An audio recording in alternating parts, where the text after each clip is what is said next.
Hi everyone, I am Max Dialga 96 and today I am going to show you an iron farm designed for the version 1.14.3 of Minecraft. The farm is able to produce from 300 to 500 iron per hour. At the end of the video I will explain those numbers. This farm is based on a model that made the YouTuber Dokam77, which one used the mechanic of zombies scaring villagers to make them spawn iron golems. It was designed for a snapshot, but in the final release of this version it broke. The design was really compact and interested me a lot. Down in the description is the link to that video. Well, let's get started. Firstly, we need to make an 847 platform in the sky. It can be 30 or 40 blocks above the floor. We surround it with the fences, one block off the edge and one block high. Also, we need to make a hole 4 blocks from the borders and put some fences surrounding it. Okay, here is where we are going to place our villagers. So we need to place in total 8 beds and 8 workstations. Okay, now that I have placed the beds and the workstations, we can continue. By the way, this can be anything, not necessarily electrons, but if they are non-full blocks, I recommend to put some blocks behind, because the villagers can get stuck like this. Also, we need to light up. I put some lanterns here. After that, we need to make a platform above the fences that we placed earlier. So, this is the platform where the golems will spawn. As you can see, I put some fences down the sides and some fence gates, and also a row of slabs to align the golems when they fall.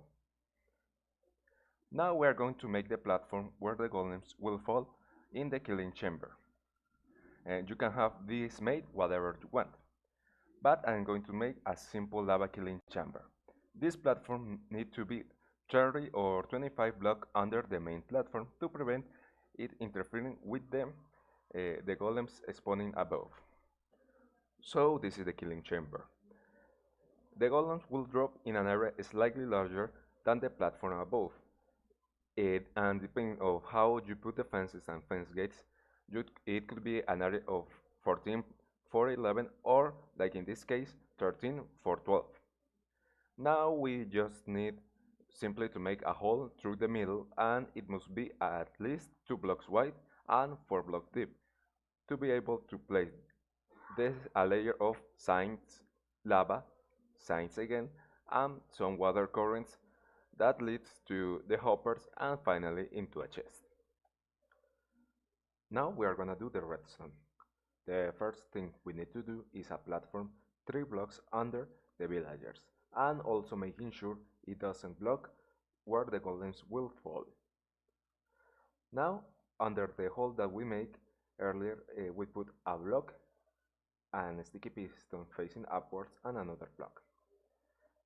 Then we made a small hopper clock made by this, by 2 hoppers facing each other, 2 comparators, a block here, here and here, redstone dust,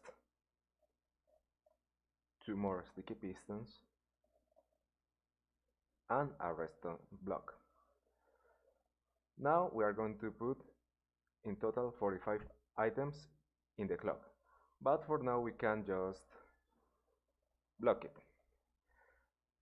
From here we're going to take the signal out into a sticky piston and a block, and from here a repeater to take out a pulse. Now we put a repeater, 2 comparators like this to make a pulse extender, and also making sure this repeater is at 3 or 2 ticks. It could also be 4, but if there's 1, it would break the system. Now a redstone dust, a repeater here and here, and that's all the redstone that we need. Now to end the farm, we just need to put some slabs over the redstone to prevent golems spawning here. Also, we are going to put a water stream here to move the golems down, and finally we're going to put the villagers. In total, 8. 1, 2, 3, 4, 5, 6, 7, and 8. And a zombie right in the middle, with a name tag for preventing it from despawning. And now we can activate the clock.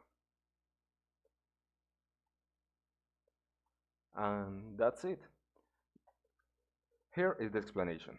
The villagers spawn a golem if they have certain conditions. They need to gossip, have a profession, and sleep.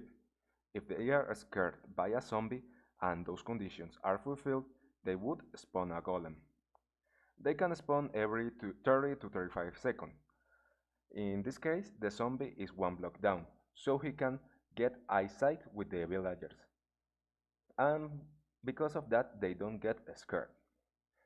When the piston is activated, they make eye contact, so they get frightened and spawn a golem. There was a problem that I needed to overcome with this farm. The first is that the villagers keep if the villagers keep getting scared, they won't be able to gossip, and also they won't be able to sleep during night. So two conditions would not be fulfilled. That's why we send a signal with the clock every 35 seconds. If it was shorter, some golems would not be able to spawn. With a pulse of nearly 1 second during night, the zombie wakes up every single villager, and it during the time that he's down, he let the villagers gossip and sleep. Now let's talk about the rates of this farm.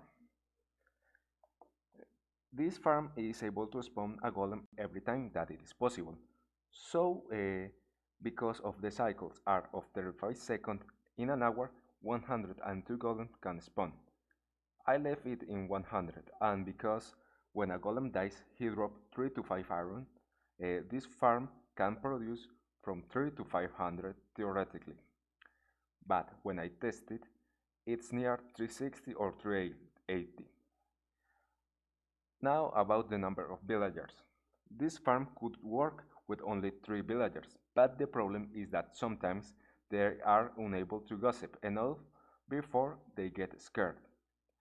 So there are some cycles when no golems will spawn, reducing the production. By testing, I discovered the number of villagers needed to stabilize the drops. That's 6. But for being safe, I raised it to 8. Comparing both rates were nearly the same. The only difference may be the random number of items that drops the golems.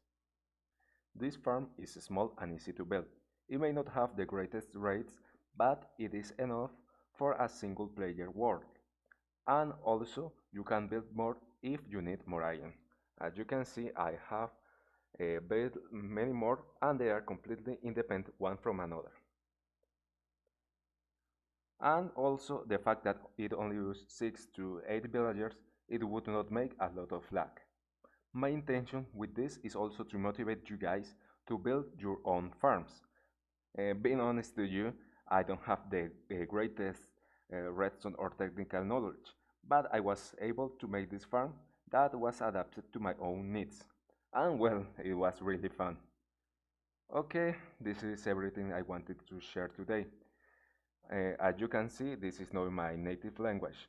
I'm going to be uploading a video in Spanish that would be a little bit longer and more detailed if you need to check something.